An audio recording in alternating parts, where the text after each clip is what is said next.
সশ্রদ্ধ চিত্তে শপথ করিতেছি যে নবনিযুক্ত এমপিরা শপথ নেওয়ার পর নতুন মন্ত্রিসভা ঘোষণা করেছে বিএনপি। নতুন সরকারের ২৫ জন মন্ত্রী ও ২৪ জন প্রতিমন্ত্রী থাকছে বিএনপি সরকারের। শপথের পর থেকে আলোচনার তুঙ্গে উঠেছে কে হচ্ছেন দেশের নতুন রাষ্ট্রপতি। আলোচনায় দলটির মহাসচিব মির্জা ফখরুল ইসলাম আলমগীরের নাম প্রথমে শোনা গেলেও মন্ত্রিসভায় ঠাঁই হওয়ায় তিনি যে রাষ্ট্রপতি হচ্ছেন না এটা নিশ্চিত। তবে যার নাম সবচেয়ে বেশি উচ্চারিত হচ্ছে তিনি বিএনপির স্থায়ী কমিটির সদস্য ডক্টর খন্দকার মোশাররফ হোসেনের। এছাড়া কেউ কেউ দলটির প্রবীণ নেতা নজরুল ইসলাম খানের নামও বলছেন। দর্শক, বিশ্বস্ত সূত্রে জানা গেছে দেশের নতুন রাষ্ট্রপতি হতে যাচ্ছেন খন্দকার মোশাররফ হোসেন। আজকের ভিডিওতে দেখব তার জীবনের অজানা কাহিনী। ডক্টর খন্দকার মোশাররফ হোসেন বাংলাদেশের রাজনীতির একজন সুপরিচিত ও প্রভাবশালী নেতা। তিনি দীর্ঘদিন ধরে জাতীয়তাবাদী রাজনীতির সঙ্গে যুক্ত থেকে দেশের রাজনৈতিক অঙ্গনে গুরুত্বপূর্ণ ভূমিকা পালন করেছেন। পেশাগত জীবনে তিনি একজন শিক্ষিত ও মেধাবী ব্যক্তি হিসেবে পরিচিত ছিলেন। অর্থনীতি বিষয়ে উচ্চশিক্ষা গ্রহণ করে তিনি শিক্ষকতা ও গবেষণার সঙ্গে যুক্ত ছিলেন, যা পরবর্তীতে তার রাজনৈতিক চিন্তাধারায় গভীর প্রভাব ফেলে। তার রাজনৈতিক জীবন শুরু হয় শহীদ রাষ্ট্রপতি জিয়াউর রহমানের আদর্শে অনুপ্রাণিত হয়ে। তিনি বাংলাদেশ জাতীয়তাবাদী দল বিএনপিতে যোগ দিয়ে ধীরে ধীরে দলের নীতি নির্ধারণের পর্যায়ে পৌঁছে যান। দলের সাংগঠনিক কর্মকাণ্ডে সক্রিয় অংশগ্রহণ এবং সুসংগঠিত বক্তব্যের কারণে তিনি দ্রুতই কেন্দ্রীয় রাজনীতিতে পরিচিত মুখ হয়ে ওঠেন। খন্দকার মোশাররফ হোসেন একাধিকবার সংসদ সদস্য নির্বাচিত হন এবং সরকারের বিভিন্ন গুরুত্বপূর্ণ মন্ত্রণালয়ের দায়িত্ব পালন করেন। বিশেষ করে গৃহায়ন ও গণপূর্ত মন্ত্রণালয়ের দায়িত্ব পালনকালে তিনি অবকাঠামো উন্নয়ন, নগর পরিকল্পনা ও সরকারি আবাসন প্রকল্প বাস্তবায়নে ভূমিকা রাখেন।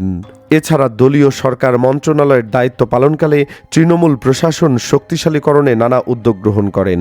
তার সময় অবকাঠামো উন্নয়ন ও প্রশাসনিক সংস্কার নিয়ে নানা আলোচনা সৃষ্টি হয়। ২০০১ সালে বিএনপি নেতৃত্বাধীন জোট সরকার ক্ষমতায় এলে তিনি গুরুত্বপূর্ণ মন্ত্রিত্ব পান। প্রশাসনিক দক্ষতা ও দৃঢ় অবস্থানের কারণে তিনি দলীয় নেতৃত্বে আস্থাভাজন হয়ে ওঠেন। পরবর্তীতে তিনি দলের স্থায়ী কমিটির সদস্য হিসাবে দায়িত্ব পালন করেন, যা বিএনপির সর্বোচ্চ নীতি নির্ধারণী ফোরাম। এই পদে থেকে তিনি দলীয় কৌশল নির্ধারণ, আন্দোলন সংগ্রামে কর্মসূচি প্রণয়ন এবং রাজনৈতিক সংকট মোকাবেলায় গুরুত্বপূর্ণ ভূমিকা রাখেন। রাজনৈতিক জীবনে তিনি বহু চড়াই উতরাইয়ের মধ্য দিয়ে গেছেন। বিরোধী দলে থাকার সময় তাকে আন্দোলন, মামলা মোকদ্দমা এবং রাজনৈতিক চাপের মুখোমুখি হতে হয়েছে। তবুও তিনি দলের প্রতি আনুগত্য ও আদর্শে অবিচল ছিলেন। বিভিন্ন সময় সরকারের সমালোচনা করে তিনি গণতন্ত্র, নির্বাচন ব্যবস্থা ও সাংবিধানিক অধিকার রক্ষার প্রশ্নে সরব বক্তব্য দিয়েছেন। তার বক্তৃতায় সাধারণত অর্থনীতি, সুশাসন ও প্রশাসনিক সংস্কারের বিষয়গুলো গুরুত্ব পেত। দলের দুঃসময়ে তিনি নেতৃত্বের পাশে দাঁড়িয়ে সংগঠনকে ঐক্যবদ্ধ রাখার চেষ্টা করেছেন। বিশেষ করে রাজনৈতিক সংকটের সময় তিনি সংলাপ ও শান্তিপূর্ণ সমাধানের পক্ষে অবস্থান নেন। বিএনপির আন্দোলন কর্মসূচিতে তার উপস্থিতি নেতাকর্মীদের মাঝে প্রেরণা জুগিয়েছে। তিনি সবসময় দাবি করেছেন যে জনগণের ভোটাধিকার ও গণতান্ত্রিক প্রক্রিয়া পুনঃপ্রতিষ্ঠাই তার রাজনীতির মূল লক্ষ্য। ব্যক্তিগত জীবনে তিনি সংযত ও পরিমিত ভাষী হিসেবে পরিচিত। রাজনীতির বাইরে তিনি শিক্ষাবিদ হিসেবেও সম্মানজনক অবস্থান অর্জন করেন। অর্থনীতি বিষয়ে তার জ্ঞান রাজনৈতিক বক্তব্যে প্রতিফলিত হয়েছে। দেশের উন্নয়ন ও অর্থনৈতিক নীতিমালায় বাস্তবভিত্তিক পরিকল্পনার উপর তিনি গুরুত্ব আরোপ করেছেন।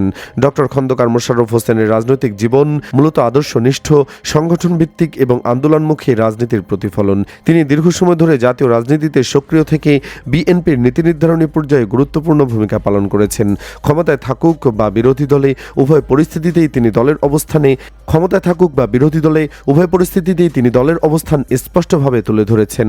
বাংলাদেশের রাজনৈতিক ইতিহাসে তিনি একজন অভিজ্ঞ ও আলোচিত রাজনীতিক হিসেবে স্মরণীয় হয়ে থাকবেন। দর্শক, আওয়ামী লীগ আমলে আব্দুল হামিদের পর বিএনপির যুগে ডক্টর খন্দকার মোশাররফ হতে যাচ্ছেন দেশের নতুন রাষ্ট্রপতি।